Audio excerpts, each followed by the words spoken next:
Ladies and gentlemen, Blizzard have announced the Legion expansion. Come on, we know it was coming for some time, whether it was this expansion or a couple of expansions in the future, we knew the Legion would indeed return.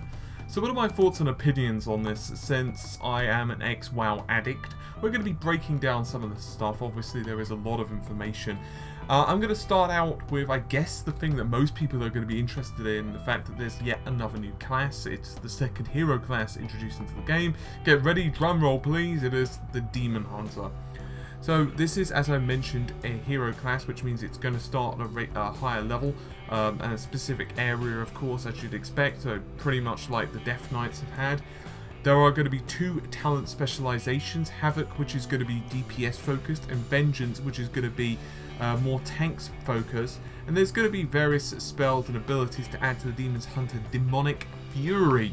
Yes, very demonic Fury resource system, so obviously it's got its own resource system as well. Now, I guess the first thing we have to discuss when we're talking about Demon Hunters, and I guess the thing that's going to upset the most people, is the fact that, at least for now, there's only two races which are going to be capable of being Demon Hunters, and those of course will both be elves. So you've got the Night Elves and you've got the Blood Elves. I've already seen some people complaining about this on forums. I'm not going to get into it from a lore standpoint or whatever, but I imagine it's probably going to make even more Blood Elves on the Horde side, because let's face it, if you were to take a quick poll of a server, the average, well, let's go with a lot of people are Blood Elves over, let's say, an Undead or something like that. But I've got to say, Demon Hunters look kind of cool, and it will probably appeal to someone who likes, say, a Fury Warrior or a Monk, possibly a Rogue. It looks kind of cool, I do have to say. Obviously, we'll have to wait until we've got our hands on the beta though to really understand the exact class mechanics. So what about the rest of the game itself? Well, I guess we might as well start on the rest of the game, right? Might as well jump from the Demon Hunter stuff first, since I guess that's what everyone really wanted to know about. So you will have a level cap of up to 110, nothing too surprising. There's also artifact weapons. Now there's 36 artifacts to be hunted down, supposedly, one for each class specialization in the game. The idea here is that you're going to be able to start a personal adventure, and then as you go through the journey, you're going to be able to enhance your artifacts, and then this in turn can be almost used to power up the artifacts, from doing various different quest lines, beating dungeon bosses, winning PvP battlegrounds. Basically, it's kind of like a reward system. So what you're going to be able to utilize this currency for is to basically unlock traits for your weapon. I guess you can kind of call it a talent tree. It's kind of cool sounding, to be honest. What I'm hoping is that it's well thought out and fairly balanced, and it's not just a cookie cutter spec, which obviously that kind of is a danger for any MMO. But I guess we'll have to wait and see how, say, a couple of patches worth of content really help treat the game, change the game, sorry. There will be changes in cosmetic appearance for the weapon as well, and all the other bits and bobs that you'd expect.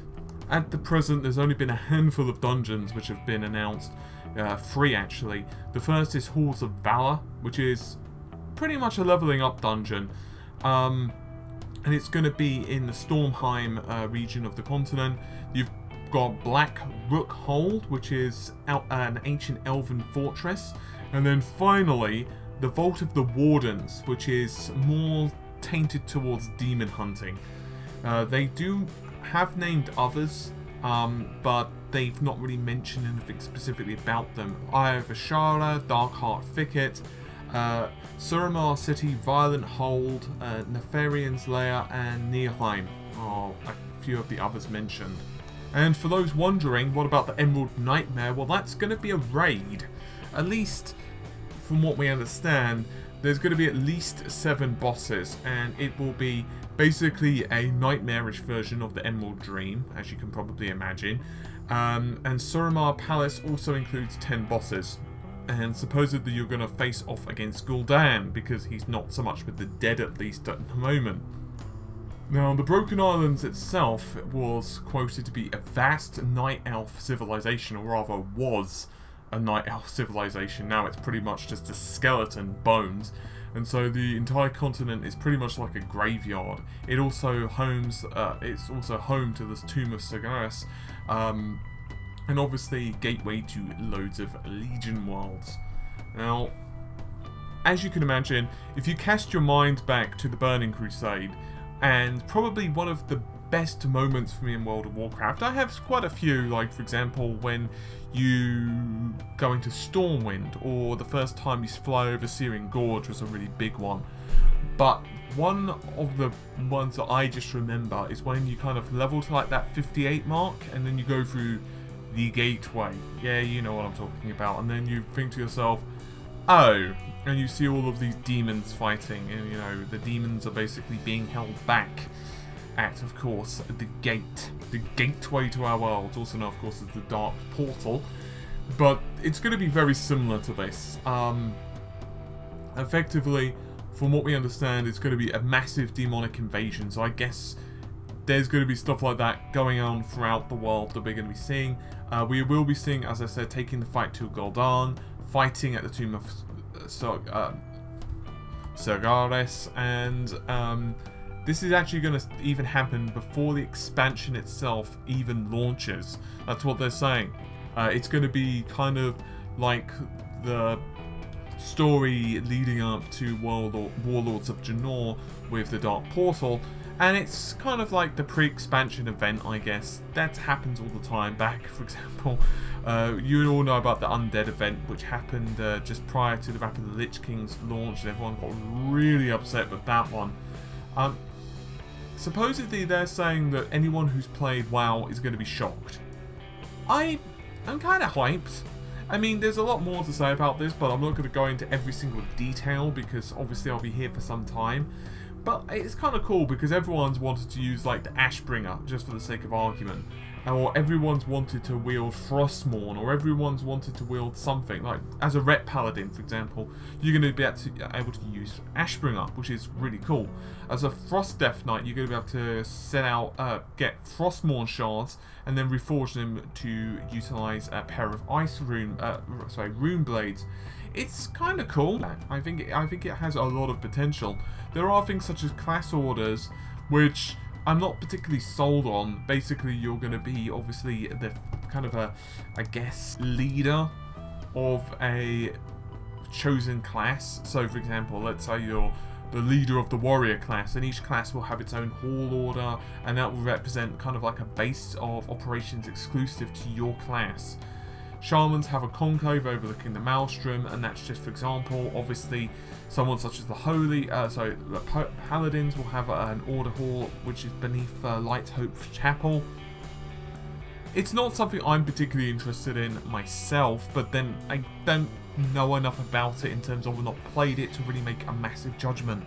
Of course, all of this comes after we hear the rather stark news that World of Warcraft's subscription numbers have diminished. Now, personally speaking, I think that this does have the potential to boost the numbers again, but really it comes down to, can they keep the numbers? Obviously, expansion numbers go up and down all the time based on the will of the gods, you know, players' interest, what content's out at that point, what other titles are about, you know, is it, for example, study time? Obviously, if that's so, a lot of students will possibly quit, that type of thing. But a lot of people are citing the fact that Warlords at the moment is just not holding their interest. As I said, I can't really comment from personal experience, but I kind of want to try the game just to at least do the story. But what I might do is come back just prior to the release of Legion, and then at least I can kind of, I guess, roll into one.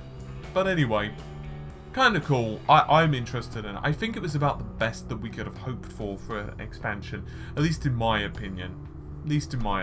Anyway, hopefully you've enjoyed the video. Let me know what you think of the game. Like, are you gonna re-roll? Are you gonna continue playing, or is this enough to make you quit? Is it enough to bring you back maybe for a couple of months? Let me know. Anyway, hopefully you've enjoyed the video. I'll see you soon. Take care. Bye for now.